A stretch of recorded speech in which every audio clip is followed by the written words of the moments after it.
Bismillahirrahmanirrahim. Assalamu alaikum. This is me, Sumaira Saleem. You're watching Desi TV USA. Let's have a look at the news.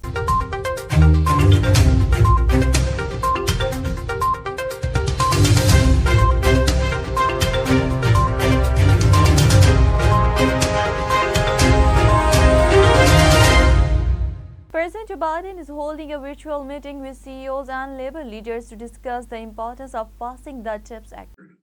Later today, the Senate's going to hold a key vote to advance this critical legislation, God willing. And I'm glad we have an opportunity to hear from the industry and labor leaders about this important topic.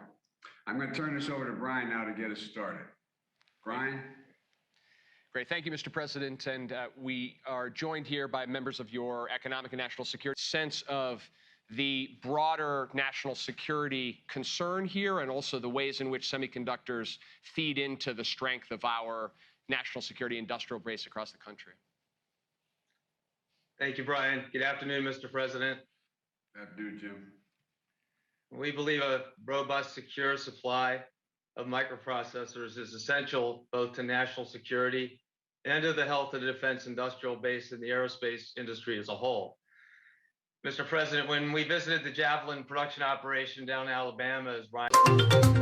American Department of State spokesperson Ned Price is holding his news briefing. Not to carry out these executions.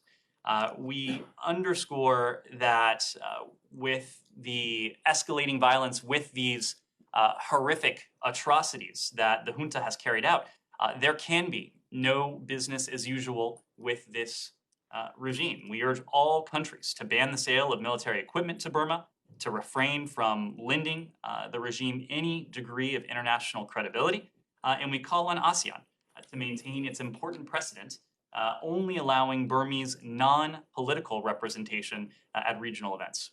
So what are you going to do?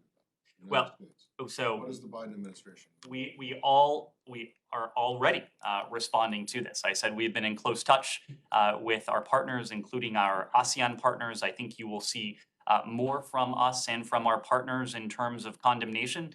And we've made clear all along since February of last year that the costs on the Burmese regime, the costs on the junta will continue to escalate. We will continue to escalate those costs with the economic pressure that we have imposed and that we're prepared to impose.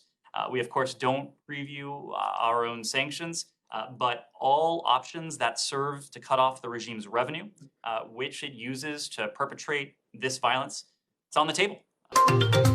Russia's missile attack on the Ukraine port city of Odesa has been heavily criticized by Western countries. The city is very important for the export of wheat. The Prime Minister warmly felicitated the Secretary General on taking up his important assignment and assured him of Pakistan's full support in the fulfillment of the purpose and objectives of the organization. Under his stewardship, the Prime Minister also reaffirmed Pakistan's strong commitment to the principle of the SCO Charter and the Shanghai Spirit. The Prime Minister highlights the current global challenges manifested in the high fuel and food prices and resultant food insecurity, as well as economic and financial difficulties for a large number of countries, including SCO members. The Prime Minister expressed the hope that all SCO members will continue to work together for building peace and enhance international solidarity and cooperation. Call on the Prime Minister by SCO Secretary General.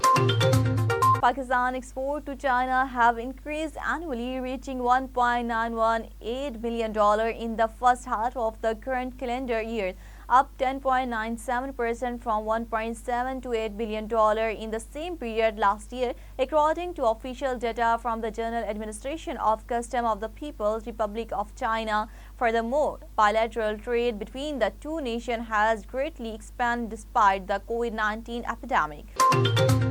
Pakistan is not heading for economic collapse. Acting Governor of State Bank of Pakistan, Dr. Murtaza Sayed, said that despite the rise in global inflation, Pakistan is not facing such a risk as it is being perceived. Speaking in a podcast organization by the bank, he said despite rising global inflation, Pakistan is not as vulnerable as it is perceived to be. He, however, said that as the world is still dealing with the impact of the COVID-19 pandemic, That's all for now. Keep watching Desi TV USA. Log into our website www.desitvusa.com.